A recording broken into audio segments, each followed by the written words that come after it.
Student information series में एक बार फिर स्वागत। प्रोसेस ऑफ मैनिफेस्टेशन यानी प्रकटीकरण की क्रिया। प्रकटीकरण की क्रिया फॉर्मूला क्या है? कोई भी जो रिजल्ट आपको प्राप्त होता है, परिणाम प्राप्त होता है, उसके लिए पहले आपके मस्तिष्क के अंदर क्या होता है? विचार उत्पन्न होते हैं। विचार से भावनाएं बनती है और भावना के अनुसार आपके जो कार्य होंगे, एक्शन होगा, और जैसे आप कार्य करोगे उसके अनुसार आपके परिणाम आएंगे। अब करोड़ों विद्यार्थी सोचते हैं, हजारों संकल्प लेते हैं, मानसिक तस्वीर देखते हैं और साधना करते हैं।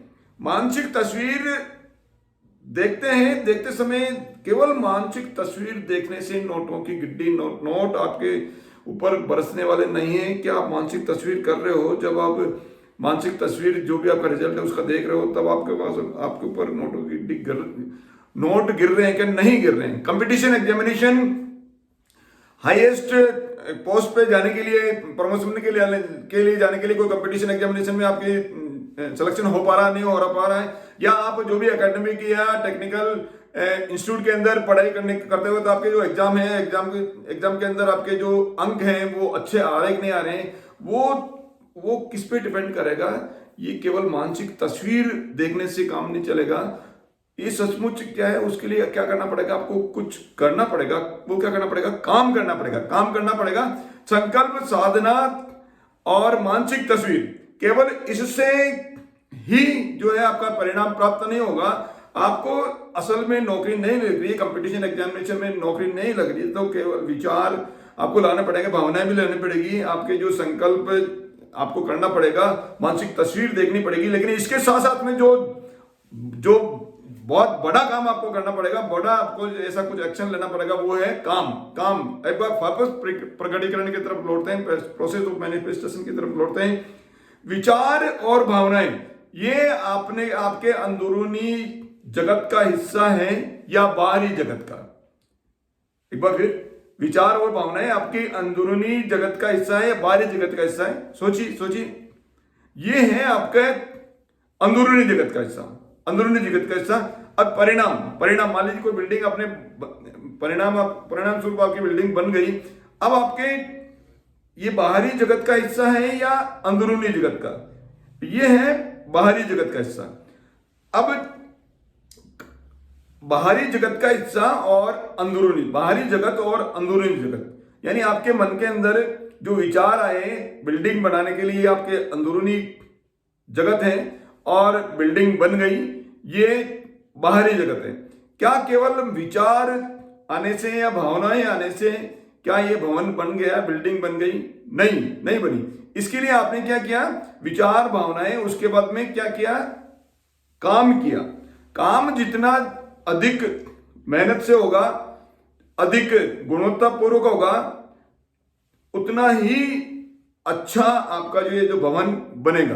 तो इसका मतलब ये हुआ कि अंदरूनी जगत और जो बाहरी जगत है, अंदरूनी जगत और बाहरी जगत के जो काम जो है उसके बीच का क्या है? पुल है। ये पुल जितना अच्छा बनेगा, यदि आपने कमजोर या घास फूस के कोई पुल बना दिया और आप उस पर चले गए तो आप गिर जाएंगे इसके अंदर। यानी आपको ये जो पुल है वो क्या बनाना पड़ेगा? मजबूत बनाना पड़ेगा, अच्छी क्वालिटी का बनाना पड़ेगा, उसके अंदर मटेरियल आपको अच्छा डालना पड़ेगा, तब जाके आपको क्या करना बनेगा? आपका जो भवन है वो अच्छा बनेगा। जितना अधिक गुणवत्तापूर्वक, जितनी मेहनत से आप काम करोगे, उसी अनुरूप में, उसी तुलना में आपके जो है उतना ही गुना आपका जो भवन है वो अच्छा बनने वाला है।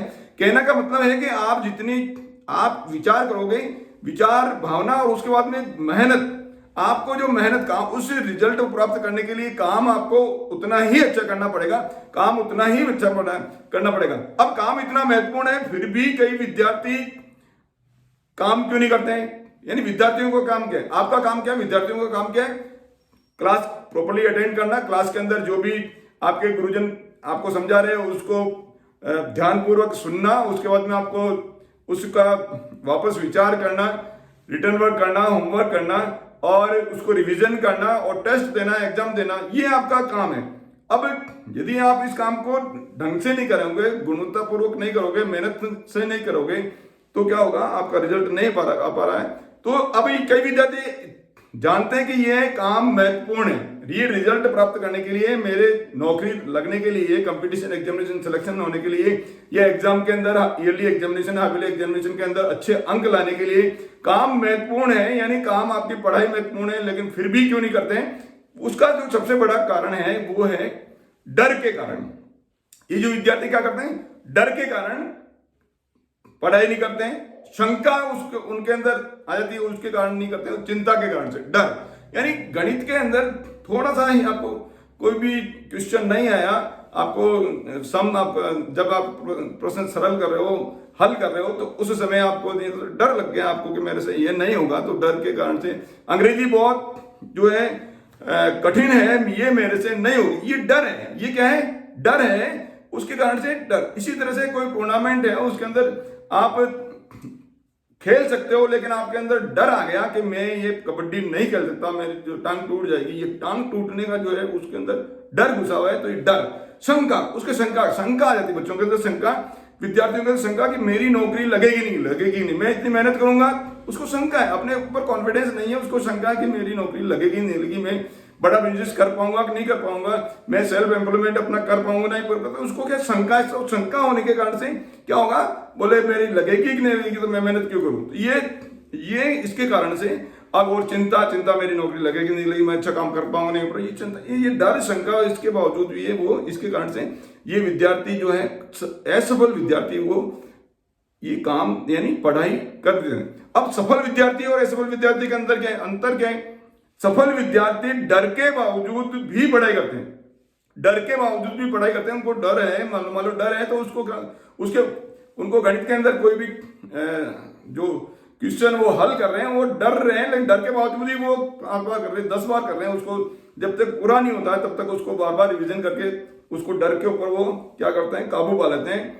तो सफल विद्यार्थी डर के बावजूद काम करते हैं, और असफल विद्यार्थी डर के कारण रुक जाते हैं, डर के कारण से वो रुक जाते हैं, और वो उस डर को निकलने का क्या करते हैं, इंतजार करते हैं, और इंतजार ही करते रहते हैं, डर को निकलने का इंतजार करते हैं और इंतजार करते ही रहते हैं। यानी डर रूपी नाग, एक नाग है, तो वो क्या करते हैं, या तो नाग से डर जाएंगे, या उस नाग का निकलने का इंतजार करेंगे, नाग निकल जाए उसके बाद में, या वो उस नाग से डर के भाग जाएंगे। सफल विद्यार्थी क्या करते हैं, उस डर से, डर रूपी नाग से न तो भागते हैं, डर रूपी नाग को न तो वो मारते हैं, या डर रूपी नाग से न तो वो छुटकारा पाना चाहते हैं, वो क्या करते हैं, डर रूपी नाग को पालतू बना लेते हैं। यानी डर रूपी नाग को पालतू बना देते हैं। डर तो आएगा उनकी जिंदगी के अंदर, डर तो प्रत्येक विद्यार्थी के मन के अंदर आएगा, लेकिन जो सफल विद्यार्थी होते हैं वो क्या करते हैं, डर को अपने काबू में कर लेते हैं। अब क्या है, डर जब काबू में आ गया तो वो सफलता प्राप्त कर लेते हैं। इसलिए आपको क्या करना है, यदि सफल होना है, सफल विद्यार्थी बनना है, अच्छी नौकरी प्राप्त करनी है, कंपटीशन एग्जामिनेशन में सिलेक्शन लेना है, कोई भी बड़ा बिजनेस करना है, तो आपको क्या करना पड़ेगा, डर के बावजूद आपको पढ़ाई करनी पड़ेगी, चिंता के बावजूद आपको पढ़ाई करनी पड़ेगी, असुविधा होने के बावजूद पढ़ाई करनी पड़ेगी, मूड नहीं होने के बावजूद पढ़ाई करनी पड़ेगी। तो आप मेरे साथ बोलिए, मेरे साथ बोलिए, मैं डर के बावजूद पढ़ाई करता हूं, मैं डर के बावजूद पढ़ाई करता हूं, मैं शंका के बावजूद पढ़ाई करता हूं, मैं शंका के बावजूद पढ़ाई करता हूं, मैं चिंता के बावजूद पढ़ाई करता हूं, मैं चिंता के बावजूद पढ़ाई करता हूं, मैं असुविधा होने पर भी पढ़ाई करता हूं, मैं असुविधा होने पर भी पढ़ाई करता हूं, मैं मूड नहीं होने पर भी पढ़ाई करता हूं। यानी आप डर, शंका, चिंता, असुविधा और मूड न होने के बावजूद भी पढ़ाई करते करते जब आप करोगे तो आप निश्चित रूप से आपका जो उद्देश्य है, आपके कंपटीशन एग्जामिनेशन सिलेक्शन होने के लिए, बड़ी नौकरी लगने के लिए, बड़ा बिजनेस करने के लिए, सेल्फ एम्प्लॉयड करने के लिए, आप अपनी जो उद्देश्य है उसको प्राप्त कर पाएंगे। मेरे इस वीडियो में आप मेरे साथ बने रहते हैं, उसके लिए आपका बहुत बहुत धन्यवाद। इस वीडियो को लाइक कीजिए, शेयर कीजिए, और चैनल को सब्सक्राइब नहीं किया तो चैनल को सब्सक्राइब कीजिए। बहुत बहुत धन्यवाद।